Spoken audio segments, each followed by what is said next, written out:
Hello, everyone. We're talking to this camera, apparently. Hi, everyone, and welcome aboard our formation. Sam Walker joins me in the studio to discuss and react to Kelleher speaking after the England-Ireland game about his Liverpool future, which came out yesterday, but most of it was kind of reared its head after the lunchtime show, and people have had time to digest it. So we're going to discuss that. There's a little bit of transfer news for upcoming windows, and Ian Graham's been picking his best Liverpool signing, or the best signings of this time at Liverpool via the Anfield. So have a chat about that. But should we start with a bit of transfer stuff? Why not? Because why not? Yeah. GiveMeSport.com have an exclusive, according to them. Newcastle and Liverpool also want £50 million Arsenal target. This is by Danny Rust and Dean Jones. It's a two-man job, everyone. Newcastle United and Liverpool have joined Arsenal in a potential battle to sign Brian Mbeumo next year. Give Me Sports sources have revealed. Premier League trio have set their sights on raiding Brentford when putting early plans in place to bolster their respective squads in 2025. Although Magpies head coach Eddie Howe and Gunners chief Mikel Arteta oversaw numerous incomings and outgoings during the summer window, new Reds boss Arne Slot only has one fresh face to call upon. Chiesa, we know all that. Brentford still reeling after seeing even Tony head to the exit door. As well, Ali. Newcastle has wasted no time in pinpointing him as a target for 2025. According to their sources, with his versatility across the front line and prolific form in the Premier League being key reasons for the trio seriously considering. Their sources have been informed that his record over the past 2 years in the English top five has resulted in becoming a leading name that is being talked about within recruitment teams. I mean, friggin' hell. At the risk of dumbing this one down, Sam, and Newcastle have got Almiron out there at the moment. In fact, I couldn't even tell you who's their first choice at the moment because it's a bit of a mix, isn't it? Harvey Barnes, who's a left mid usually, or wide left player usually. The Reds have got Salah, who might not even be here next year. So I think when you're putting two and two together, it's easy to get 17 there, isn't it? Yeah. I don't know where Arsenal comes in though. Saka. That I play every game as well. 100%. I know. See, here's the thing. He's been targeted, and I'm surprised almost to see this as like Liverpool joining Arsenal. This feels like a very Arsenal-centric sort of piece. I was sure he was being linked with us before I had anything to do with Arsenal. That's like, therefore we win. It was Andrew Beasley's been talking about him on Twitter for a while, as in profile him really well if we were looking for a long-term Salah replacement. I think if we were going to move Salah on this summer, just gone, I think we might have gone harder on this, but he's clearly not for sale now that Ivan Toney's has made his move in particular. But of course he's going to be on Liverpool's list because he's pacey, he's direct, he scores goals and he's got Premier League experience. Absolutely, and I think if the price is right, everyone's for sale at Brentford. I think that's just the way they've worked for years, isn't it? There's the position in the Premier League is what it is, and I think they'll accept that themselves. I've said for a while, personally, I like what he does and I like what he's about. He's quick, he's left-footed, he's got an eye for goal, he does pretty decent for a team like Brentford who he's at. Let's be honest, if you've got a 20-goal striker, it's surprising. So the numbers that he gets are quite good. Played second field to Tony up until he had his ban. So I've been really impressed with Mbeumo, and I think if we hadn't signed Chiesa, then I think he would have been someone, if you'd have asked, me personally, 6 weeks ago, who would you like Liverpool to sign to sort of sit with Salah, it would have been him. I think that what's interesting and where this, even if Salah was to stay, it doesn't mean that one of the players on the other side would move on. Like, we talk about Diaz, Gakpo, Nunes and things could shift around, whatever. And Chiesa he's right-footed. They could be a left-sided option, which means you could have Mbeumo as well. So I think there's ways you could get him into our squad that doesn't always have to end with Salah leaving. Yeah, well, look, he's 25 years old. He's got that Premier League experience that we're talking about. Just looking at last season, 9 goals and 6 assists in 25, which for Brentford is a decent enough return. He missed a chunk, didn't he? Yeah. Plays right wing, has a forward, plays in behind the front a little bit in that time as well. He's got 3 and 3 so far this season, which is the bar for Liverpool's front line as it goes so far. So, yeah, look, I like him. I do. It feels like the Salah stuff is going to trigger something down the line. Yeah, agreed, yeah. Chiesa's given us our backstop. So, if Salah walks out the door on a free in the summer, then Liverpool don't need to be panicked into spending stupid money because hopefully Kiesa's had a good season and he'll be there. He'll be, 26, 27, around that sort of in his prime, hopefully looking good for us. And actually, I think it's easier to still then go and buy someone like Mbeumo because you're not saying you're playing second fiddle to the best right winger in world football, potentially.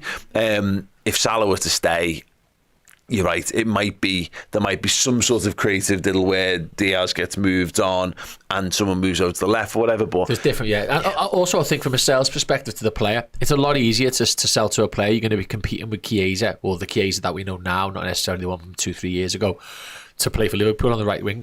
If you're trying to bring in a player like Mbeumo when you've got a Mo Salah, 2-3 years left in his contract, it can be quite difficult to sell it to them. Yeah, you're going to get a chance to play. Am I? It's Mo Salah who we're talking about, who plays a lot of games and scores a lot of goals. Yeah. And where he can play every week where he is at the minute. So I think he could be a really good option for us if that eventuality does happen. And let's be honest, there's not loads of players in world football who are batting down the wall who are left-footed, quick right wingers who've got good numbers. Yeah, loads of people. You're right. The rarity of people in that sort of profile is a thing, but Liverpool feels like we'll be next in line because you're right in that Arsenal sound, but like it's Saka. There's no Mo Salah in it. Exactly, they're getting Saka. In Saka, they've got Salah even earlier, technically. And it's got like the homegrown quota and all that kind of thing, and beloved to the club and all those factors. So they're gonna have a lot harder time. We were looking at the squad depth on the podcast yesterday, and that's Arsenal. They've got a bunch of lads who can do a bit of a job outright. Gabriel Jesus can do a bit out there. They could ask Sterling to go out there if they wanted to. I'm sure Trossard could do a bit if needs be. But Saka's the only one who's really there and doing it, and that's what Liverpool have been like. Every time Salah's not there, it's been Jota can do a bit, or Oxlade-Chamberlain could do a bit in years gone by. So Liverpool might be about to enter a world where we can actually go back in the market for someone who does it properly. Let's know in the comments thoughts on him. I've been calling him Mbeumo for ages, and it's not the E and the U are the other way around. So Mbeumo, yeah. Really struggled with that one. I really thought Match Today's commentators were getting it wrong until I looked at it and went, nope, that's about right. That would be me. A little bit of fun. Ian Graham, who I've been extolling the virtues of his book, former head of analysis and all that kind of stuff for Liverpool, big guy on campus around Liverpool and behind their success over the last decade. Via This Is Anfield, I want to give them the credit where credit's due, basically got him to pick his best signings. He's gone with 6 chronologically. So not in terms of his diplomatic. Well done, Ian. Well done indeed. So first and foremost, Daniel Sturridge, quote is so quick but so skillful. I'm in agreement with that. He wanted them earlier, didn't he? But Brodgers wanted Barini. Less said about that the better, I guess. Yeah. He was like, I really want a guy to play up front who's got his own celebration. And they went, what, Sturridge? He went, no. A celebration where you bite your hand like it's a knife. And well, who's that? That's a short list. You want Barini, though? Yeah. Yes, I want Barini. All right, fine, whatever. 12 million quid for Daniel Sturridge. Absolute. He's one for me. He should be talked about like the way we talk about Fowler and the way we talk about a bit like Owen, obviously the positives of Owen and Fernando Torres. I was going to say Torres for me. He's the one. He came in and when he scored his first goal, when he came off the bench against Man United, I was at that game, and I remember thinking, ooh, like that's the Sturridge that I was hoping we were going to get. You could just see he was sharp, and we didn't have that sharpness in the squad. Suarez was a different type of sharp, wasn't he? He was busy, but he was like shit off a shovel. Sturridge when he was on point, he was quick, and he was gone, and the defenders couldn't keep up with him when he was off the mark. And you just knew them. But he's that one for me when people say, if you could give the magical medikit to any player, who would it be? And apart from R9, who was my absolute sort of god as a kid, barring him, if we're going on Liverpool, it's always got to be Sturridge, and I'm probably doing a disservice to Naby Keita and Thiago and loads of other favourites here. Thiago. But Sturridge was a joke. If you gave it to Thiago, though, he'd be playing for us this season under Arne Slot. Possibly, yeah. No, don't do it to ourselves. Like saying, what would that's you do another if you show won for you, that. If you could give the... Yeah. But Sturridge was one of them. He's definitely in the conversation for that. He was amazing. Yeah, just that the one that stands out for me, 13-14 for Sturridge when particularly Suarez is banned. I just got it up just as a reminder for everyone. Premier League, in his first 9 games, Stoke scored in a 1-0 win. Villa scored 1-0 win. Man United scored 1-0 win. 2-2 draw with Swansea, scored. Didn't score against in the defeat against Southampton, got a goal and 2 assists against Sunderland, scores against Palace, scores against Newcastle, scores against West Brom in the first 9 games of the season. The reason Liverpool were in a title race that season is because Daniel Sturridge just went, I'm the man and I'm going to show it to absolutely everyone. Adored him, absolutely adored him. Absolutely. But like you said, the Torres thing, because he had like that pace, he could get him behind and he had the finishing. But his for finishing me, was like, brilliant. Fowler was such an underrated technician just as a footballer. He was so creative, he was so good on the ball, and Sturridge had that as well. It's just a pity that his body didn't even allow him to like change his game so he could be like a foil for someone or whatever. Real pity on that. Next on the list was Joel Matip, saying he was so underrated. There's a case to be made that Joel Matip might be the best free transfer Liverpool have ever made, and people forget him, I think, because of our generation you go, no, Gary McAllister, and then more lately, of course, the James Milner argument is so strong, but like there's not many anymore at this level, is there? There really isn't. I mean, you don't see that many free transfers until Killian obviously changed that. But there isn't that many, is there? And you think of our teams for the last 10 years, the only free transfers you've had have been really sort of low level ones, like re-signing Fabio Aurelio. Remember that? But yeah, I think Matip, what a player. It's just a shame his body broke down, and he did have a good comeback, didn't he? He had that. He had a really tough time in 2021, and they fixed the problem, didn't he? They didn't realise he had something when he went under the knife, and then he had a really good season. Was it the next year? I think he wasn't injured once all season. The quad challenge season. Because him and Konate shared the league and Champions League, but he was fantastic in the league, and I don't think he had one injury that year. I think he was sick once or something like that.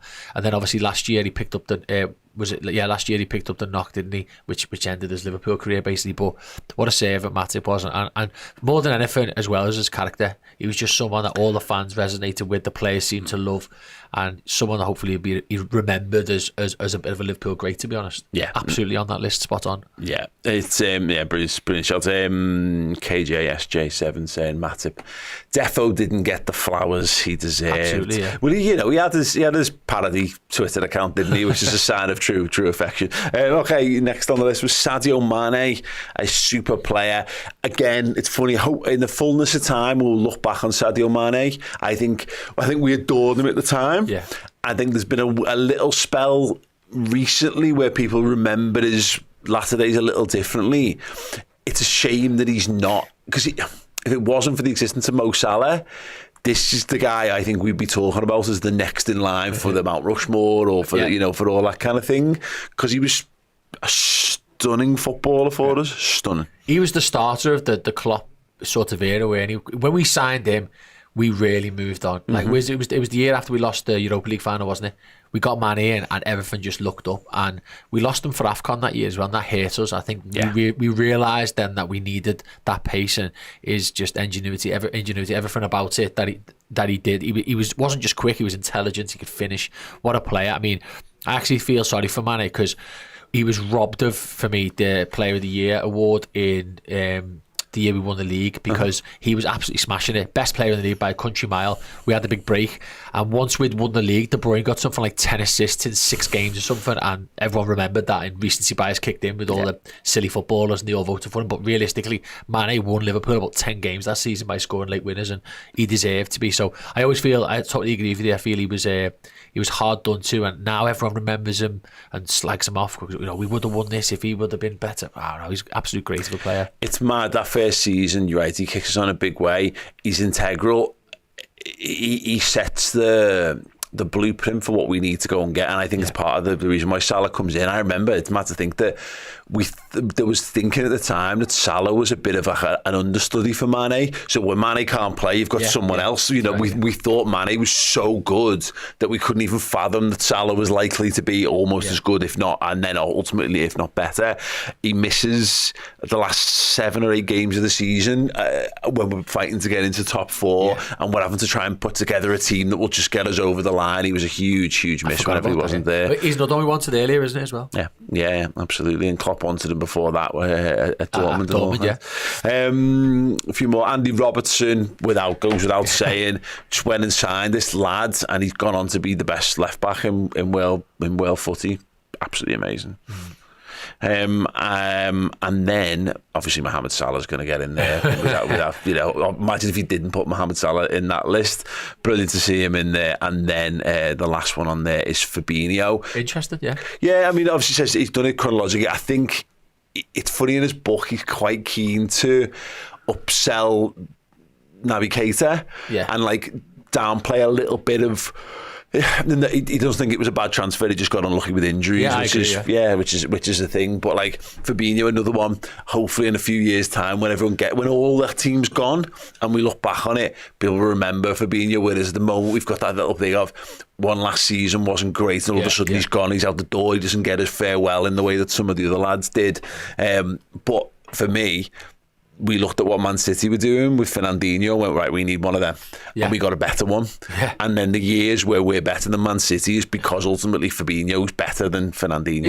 It was the balance as well. I mean, absolutely that Fernandinho dipped and he was the man. But it just the balance he offered the team. He was good at everything. He wasn't the quickest, but his timing of a tackle, his position on the field, his creativity with the ball, he was great in the air, off the ball. He was good as well, tracking and stuff like that. I just think for Klopp's team, he just completed that midfield, whether it was Milner, Wijnaldum, Henderson, whoever was in it, Keita when he was fit, he completed that midfield. And I think as fans we go through like a weird wobble when players leave. We have the recency bias of, look at him now inside, they're not doing very well. And then suddenly, when they retire, it goes the opposite way and the nostalgia kicks in. He was the best ever player who's played in the six in the Premier League all-time 11 and all that. Xabi Alonso's a fascinating example of that. Absolutely. Whereas like people forget that he actually wasn't great for Liverpool over his time. He was brilliant in his first season. It was like a revelation when Chelsea are trying to get him injured so that he's not involved, and then trying to get him sent off and all that kind of stuff. And then so he's good in 2005. He's not great for a couple of seasons to follow, and in his last season when he knows he's going to Real Madrid, he's brilliant again. But now everyone looks back at it like Alonso was this just like perfect footballer for Liverpool. But good, because I feel like that way about football generally. I always like to look at the on the fun side of things. It's not our job, is it, to analyse it? So you're going to be biased one way or another, aren't you? At the end of the day, like, I mean, when I say analyse it, I mean down to the T of the. We're just here to talk about it, really, aren't we? Yeah, definitely. Okay, let's move things on. What do you agree or disagree with the list? Actually, the 6 players that he. Anyone you'd add in? I mean, from your perspective, there's some good names there. It's interesting that Firmino's not in there because I wonder, because the knowledge seems to be that was the data signing. So Bobby would go in there, and maybe it was just because he just thought it's a bit simple to put the front 3 in. Maybe trying to mix it up a bit. Bobby would be in there for me with that. I mean, look, we signed Virgil as well, and Alisson. You wonder whether he's gone pound for pound. Like, obviously we did fork up good money for them. Maybe he's thought, well, that's a bit obvious if I put that in. So he's kind of mixed it round a bit, and a free or a cheap player with Robbo, and Wijnaldum. I'm surprised he's not in there as well. There is a super chat from Ash B about the Odegaard thing. I wanted to discuss that, but I want to do the Kevin careful. I want to get through the Kevin Kelleher stuff before we dive into a bit of a wider conversation. Anyway, this is the quote from Liverpool's Liverpool goalkeeper Kevin Kelleher. He said, "I made it clear in the last few years that I want to go somewhere and be a number one. The club has made that decision to get a goalkeeper, which makes it look like they've made a decision to go another direction. Liverpool have rejected a few bids as well. It's not always in my hands to fully make the decision. My ambition is clear. I'm good enough and want to go and play week in, week out." The video clip, if you're interested and you want to go and see it for yourself, check out Irish Fan TV, friends of the channel. Brilliant coverage of all of basically the Irish leagues and international as well. So the video clip is there, and he's looking pretty chill, lying back, pretty casual. Yeah. Couldn't be any more relaxed. I know he is. He's the chillest character in the world, isn't he? I was watching a bit of that game, the England game, and it said something. They read out this in the stadium that the winger they've got man of the match, and I thought, what? Kelleher was like by far and away one of the best players on the whole pitch. He was well better than Pickford. I know he didn't have loads to do, but just in everything he did. Yeah. He was about second or third best on the pitch, never mind for Ireland. A bit of breaking news, by the way, on transfer front, nothing to do with us, only tangentially, which is why I mention it. Victor Moses is signed as a Luton Town player on a free transfer. Wow. Go on, Big Vic. He must be about 42 now, him. 33 years old. So when we had him, was he still young then? He must have been pretty. Well, that was again. So that's 13, 14, right? Yeah. So it's 10 years ago. This is a Premier League winner in Conte's 3-5-2. That, by the way. Jeez. Yeah, absolutely. On the Kelleher thing, I was listening to. I haven't listened to all of it, but I listened to a bit of your show the other day. It was fascinating the way everyone was talking about Kelleher and the whole thing around it, and alluding to his quotes. I thought, and I still kind of think that he was just going to leave this summer. And I think the club thought that as well. I think what happened is nobody bid enough money. I think he was gone, and I think all the talk about the other goalie, Mamardashvili, and we've still got Jaros as well. People forget that as well. He's a first team goalie. Sat third choice for us now. I thought all the signs were leading towards he would be our number 2. Yep. I don't know what we'd do with the number 3 if we just bring up Harvey, what's his name, or whatever, Davies, or someone else. But I thought that Kelleher would go, and that's why and I think he's actually been a bit sort of hard done to, but if someone's going to pay the money at the end of the day. Yeah, and that's what he kind of I think he's saying is like they've rejected bids and it's a bit out of my hands, because he can say I want to go, but ultimately Liverpool are like, well, you're our player, you've got a contract and you're our number 2. There's got to be an amount of money that suits Liverpool, and you're right. I think the Mamardashvili thing it's interesting because I think it definitely puts Kelleher on uneasy ground, which I don't think is fair, because he's been a brilliant servant, and every time he's been called upon, I think he's been excellent for us. I mean, I was just looking at the stat. Makes 26 appearances in all comps last season. Really good, that, 10 Premier League, 8 Europa League, 6 EFL Cup, and 2 in the FA Cup. Yeah. And it's that 10-game Premier League run as well. I think he's brilliant in that patch for us. Yeah. He is deserving of a shot, but he's also, unfortunately, in that little category now. 25. It's not old anymore. He's about to start entering his prime years as a human. He's still got time for his prime years as a goalkeeper as well. So he's reasonably young for a keeper, but he's got a good amount of experience. He needs more. He's only going to progress now by playing more football than that. I don't see that he's going to play more football than that this season, barring unforeseen circumstances, which is possible. But I don't think you would want to be hinging your career on some other lad getting injured. And also, ultimately, Sam, from Kelleher's perspective, great, the goalie's injured, I'm in. What happens when the goalie's fit again? Yeah, exactly. What happened last time? He came. Both times he's been in the side, brief moments or a longer period last year. As soon as Alisson's back fit again, he's back in the side. He didn't play any games on the bench. When he's fit, he starts. He came back. If I remember rightly, last year when Alisson came back in, he was actually a little bit earlier than we thought. It was like before the international break, maybe. I can't remember, but it definitely felt like it was sooner than he was due to be back. But yeah, I mean, well, I wouldn't be surprised if he leaves in January, because there'll be clubs in trouble and stuff around then, and there might be a team abroad that needs a goalkeeper. He was at Lunin last year, got a fantastic opportunity at Real Madrid, stuff like that. I was surprised Southampton didn't go for him, because they brought in Ramsdale, and I think Ramsdale's been relegated with 2 Premier League clubs so far. He's been decent at Arsenal. He seems like a great character, but I do think he's limited, and he talks about not being able to concentrate and things like that. So I thought Kelleher would have been a really good sort of choice for Southampton or a team like that, but again, it might have come down to money. They might not have had 25 million quid available to them, so I think they got Ramsdale on some loan to buy or something like that. But yeah, it comes down to options, doesn't it? Sometimes you can have a great player on the market. Like, I was surprised we got rid of Seth Vandenberg in the way we did. I didn't think a club would pay that much money, and then when there was a 2-horse race, and seeing the 2 horses that were in the race was interesting.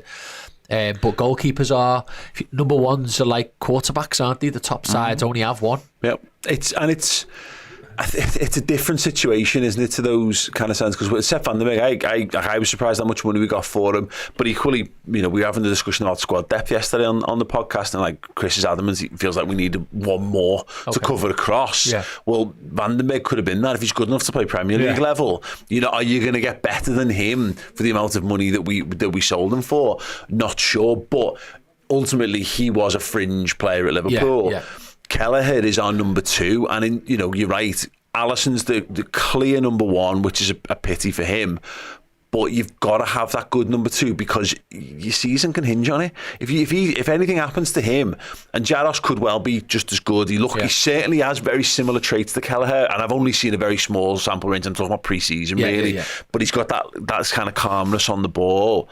But if he has to play 10 games back to back, that could be season done. That could be if Alisson misses 10 games or an 8-week spell of the season, you could be out of the Premier League and the Champions League, and there you go. There's your season done because you didn't have a second choice goalkeeper. Well, City won the league because when Ederson was out, he wasn't in great form anyway. The substitute goalkeeper was fantastic, saved him away at Spurs and a couple of other times with Fulham and stuff. And he ends up being talked about this summer as their potential number 1 before Ederson decides to stay, and with confidence as well, by the way. There wasn't any sort of question mark. Everyone in the media and around their fans were like, yeah, fine. And I think we would have had the same if we'd have had a stable summer normally, and it was Alisson's the only one who's going and Kelleher's staying. We'd have all been devastated to lose Big Ali, but Kelleher's an able deputy, and I think that says it enough for itself, doesn't it? The thing is, it's like with all these things, we got it with Alisson, we got it with Van Dijk, and we got it with Salah. Yeah. You can't envisage a world without them in the team because right now they're the best in the world at what they do. Their position, yeah. But I'd Trent to that as well, if you ask me. But as far as it goes, Kelleher, I wouldn't have been against seeing Kelleher. I heard there was a very strong rumour right at the end of the season that Alisson was going to go. Yeah. And my immediate reaction was honestly, okay. I'm interested to see whether Kelleher can step up because this is not. You've got Karius and he's had an absolute nightmare, and he's not at the level. Mignolet's done and wants to get off, and he's not at the level as well. So you go and Danny Ward. Well, we'll give Danny Ward a go because he's been okay and he'd had some good loans at Aberdeen and at Huddersfield he was part of their promotion team. Like, okay, part of me like, okay, well I'll see what Danny Ward's got. These two things are not the same. Massively different, yeah. This is Kelleher, who's definitely good enough to be a top level Premier League goalkeeper, I think, but it doesn't look like it's going to be a Liverpool. Number 1 and all that, it goes with it. Yeah, definitely. Some interesting comments on this one. Bourdieu fan says, "Free my Irish prince." Brian Provan says, "No doubt he wants to leave. He's been patient and playing behind Ali for this long. Surely felt he'd get his chance once he moved on, and we've signed a replacement before Ali's even gone." Yeah, and that I guess that would be a bit of a kick in the teeth. Although, but I think he thought he was going this summer as well, as did Liverpool. It just didn't materialise. And that's I mean, this happens all over. Remember, this happened to Pepe Reina. He was supposed to go to Barcelona, and the goalkeeper's name, Valdez. Victor Valdez, was supposed to be going. Pepe Reina, I'd heard there was a press fight. He was like shipping his cars over to Spain and all kinds, and then, I'm staying. Well, never mind, Pepe Reina's still, he ended up going to Napoli. I think he went to Bayern, didn't he? Yeah, but that's sometimes that sort of stuff happens, and it's a shitter for Kelleher because he should be getting his opportunity somewhere, but again, he'll fund our January splurge anyway, won't he? We should have enough money for a January splurge in the coffers already. Stephen Ryder says he might want to leave, but he also knows he can't go anywhere yet, so we will focus when needed, as he always has. Then when he eventually goes, we will wish him well. Yeah, look, his value, there's no value in Kelleher spitting his dummy out, and being a prick about this, because it might bring his value down, which might make him more saleable, but also it will, in bringing the value down, it might make his stock fall, if that makes sense, and all of a sudden the quality of football club that you're going to might slip as a result. So his biggest hope now is take whatever opportunities are presented to him for the rest of this season, I think, and see where you like. Because again, Alisson might snap a hamstring in January, right? And then all of a sudden Kelleher's in. And then he gets to the end of the season and we analyse Alisson and go, he's done here. And then you move Alisson on and you've got Kelleher and Mamardashvili fighting out for the number 1 shirt, but it's Kelleher's shirt. Football's mad. Strange things absolutely. Happen. Yeah. Crazy things can happen. Patrick Walsh is raging, says it's a joke how LFC have treated Kelleher. He has shown his worth time and time again. If I were him, I'd say F off LFC and leave me do as I wish. They are holding back a great talent. Yeah, I know, and it depends whether you're a Kelleher fan or a Liverpool fan, or unfortunately much more people are Liverpool fans than But even if you're a Kelleher Kelleher fans. fan, you want him to go to the right club for him. Yeah. You also want him to bring in a good fee because it shows his worth as well. You also want him to earn good wages when he goes away. So it's all good saying that, but we're not going to sell him to Aberdeen for £5 million and he's going to earn 20 grand a week or 10 grand a week. Whereas he could wait it out a bit, get a bigger move. Liverpool get more money. He goes to a bigger club. He might go and play Champions League football. We've just sold Bobby Clark for 10 million to a Champions League club. Like, I'm sure Kelleher can do that in another country as well if he is happy to leave the UK. So I don't think it's as simple as holding them back. I think it's got to work for everyone. Absolutely. There was no transfer request handed in as far as we know, was there? When was it Forest were bidding for him? Yeah, true. There you go. Quality Scouse, answer to the free transfers question earlier on. Milner 1, McAllister 2, Matip 3. Best free transfers ever in my lifetime for LFC. Yeah, I actually can't argue with that. I'd possibly put Matip above McAllister. I know McAllister's got the Derby goal and UEFA Cup final. Yeah, it's ballsy. But just in terms of Matip, the longevity actually we got out of Matip as well, because when you think about it, right, like Fowler came back on a free transfer, loved it, but it was very much like the swan song of Robbie Fowler. Steve Staunton came on a free. It was an average left back ultimately. Babel was brilliant in the treble season, then got ill and was never the player afterwards. So yeah, there's some good bits and pieces in there, but those three, I can't remember too much about how much players like Titi Kamara, Littmanen, all them, if any of them were free, little gems. I think the Littmanen one, people might be able to question. I think we did maybe we got Littmanen on a free. We definitely paid for Titi because it's Kamara. like Maxi Rodriguez. I never remembered whether we actually bought him or we paid some weird agent's fee, because he was almost a free, wasn't he? It was weird, that one. Yeah, good player. Great player. Okay, Ash B. To diverge, I wasn't going to do this as a topic, but it's been a question asked by a super chat. So, Paul, do you think we will be City's closest challengers with Odegaard being out? It's the North London derby this week and City next. Say they lose both. And then says, just asking the question, guys. Yeah, so we did a big bit on squad depth on the podcast, and we discussed Arsenal's, and what we said was Arsenal have got no cover for Martin Odegaard, because their only cover is to put Havertz back into midfield, but right now he's their lead the line forward, so they're going to have to do something else if that happens, but he never gets injured, so don't worry about it. And then literally that night he got injured playing for Norway. We don't know how long he's going to be out for. It looks like they'd be rushing him if they wanted him available for the weekend, but Arsenal have done a lot of that in recent years. Like Saka was injured. If you ever had Saka in your fantasy team last season, he was an oranged out every single game week for like the back half of the season, and every week he played. Rice is out. I agree with this point. I think if they can get through the North London derby by hook or by crook, I think they can kick on. But I also, if Arsenal were going to collapse, having that sending off decision, which is brilliant for Rice, which means he then misses the North London derby. If they were to then drop points in that and then go to City, that could be there. They'll have dropped more points in the first 6 games of the season or 5 games of the season than they dropped probably in almost like the first 25 or something last season. And we've been there before. We did that after 13-14, we did it after 08-09, and we just couldn't get up to that level straight away, and it wrecks your head. That's our little thin hope for Arsenal. For the thing is, for Arsenal, like, they had a season last year a little bit like our 18-19 season where we got 97 points but won the European Cup, being the big outlier here in the difference.